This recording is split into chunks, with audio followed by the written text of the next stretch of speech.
ফোনটোৰ মেইল বক্সত ইমানবোৰ অলাগতিয়াল মেইল আছে যে কেতিয়াবা প্ৰয়োজনীয় মেইল এটা বিচাৰি পাবলৈ অসুবিধা হয় আৰু যদি মেইলবোৰ ডিলিট কৰিবলৈ চেষ্টা কৰোঁ এটা এটাকৈ ডিলিট কৰিব লাগে কিন্তু সকলোখিনি অলাগতিয়াল মেইল এটা ক্লিকতে ডিলিট কৰিব পাৰি কিন্তু কেনেকৈ ভিডিঅ'টো সম্পূৰ্ণকৈ চাই থাকক মই জনাই আছো এটা ক্লিকতে আপুনি আপোনাৰ ফোনত থকা অলাগতিয়াল মেইলখিনি কেনেদৰে ডিলিট কৰিব ভিডিঅ'টোলৈ আগবঢ়াৰ আগতে চেনেলটো সাবস্ক্ৰাইব কৰি কাষতে থকা বেল আইকনটো দবাই দি অল অপচনটো সিলেক্ট কৰি দিব যাতে মই দিয়া ভিডিঅ'বোৰ নটিফিকেশ্যন আপুনি আগতীয়াকৈ পাই যায় আপোনাৰ জিমেইলৰ মেইল বক্সত থকা সকলোবোৰ মেইল একেলগে ডিলিট কৰিবলৈ প্ৰথমে আমি ক্ৰোম ব্ৰাউজাৰলৈ যাম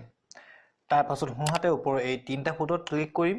আৰু ডেস্কটপ সাইটটো সিলেক্ট কৰি লম এতিয়া আমি সাৰ্চ বাৰত গুগল লিখি সাৰ্চ কৰিম গুগল লিখি সাৰ্চ কৰাৰ লগে লগে আমাৰ আগত ল্যাপটপ বা ডেস্কটপৰ দৰে গুগল পেজটো খোল খাই যাব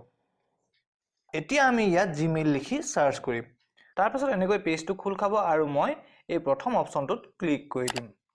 আৰু এনেদৰে এটা পেজ খুলিবলৈ আৰম্ভ কৰিব আপুনি যেটো ইমেইলৰ মেইলবোৰ ডিলিট কৰিব বিচাৰিছে সেই ইমেইল আইডিটোৰে যদি আপোনাৰ জিমেইলটো লগইন কৰা আছে তেন্তে আপোনাৰ স্ক্ৰিনত মেইল বক্সটো খোল খাই যাব নাইবা যদিহে আপুনি লগইন কৰি থোৱা নাই তেন্তে সাইন ইনৰ অপচন আহিব তেনে ক্ষেত্ৰত মেইল আৰু পাসওয়াৰ্ড দি সাইন ইন কৰি ল'ব এতিয়া চাওক এই চাৰিকোণীয়া বক্সটোত ক্লিক কৰি ইয়াত থকা সকলোখিনি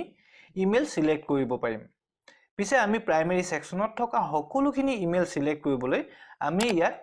ক্লিক কৰি সকলোখিনি মেইল সিলেক্ট কৰি লম এই সিলেক্ট কৰা মেইলখিনিৰ মাজত যদি আপোনাৰ কিবা প্ৰয়োজনীয় ইমেইল আছে তেন্তে এই বক্সবোৰত ক্লিক কৰি এটা এটাকৈ আনসিলেক্ট কৰিব পাৰে আৰু যদি আপোনাৰ আনসিলেক্ট কৰি হৈ যায় তেন্তে এই ডিলিট সিম্বলটোত ক্লিক কৰি সকলোবোৰ মেছেজ ডিলিট কৰিব পাৰে মই ইয়াত ডিলিট কৰি দিছো আৰু লগে লগে এনেকুৱা এটা পপ আপ শো হ'ব আৰু আপুনি ইয়াত ক্লিক কৰি এগ্ৰি কৰি দিলে ইমেইলবোৰ ডিলিট হ'বলৈ আৰম্ভ কৰিব এই প্ৰক্ৰিয়াটোৰ কাৰণে কিছু সময়ৰ প্ৰয়োজন হ'ব পাৰে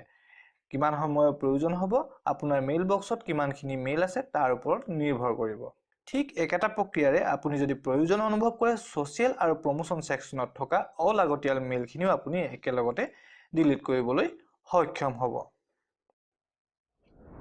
ভিডিঅ'টোৱে আপোনাক আপোনাৰ ফোনটোত থকা অলাগতিয়াল ইমেইলখিনি ডিলিট কৰাত সহায় কৰিব বুলি আশা ৰাখিলো আৰু ভিডিঅ'টো চাই কেনে পালে কমেন্ট বক্সত কমেন্ট কৰি জনাব লগতে লাইক আৰু শ্বেয়াৰ কৰি দিব ভিডিঅ'টো সম্পূৰ্ণকৈ চোৱাৰ বাবে আপোনালৈ অশেষ ধন্যবাদ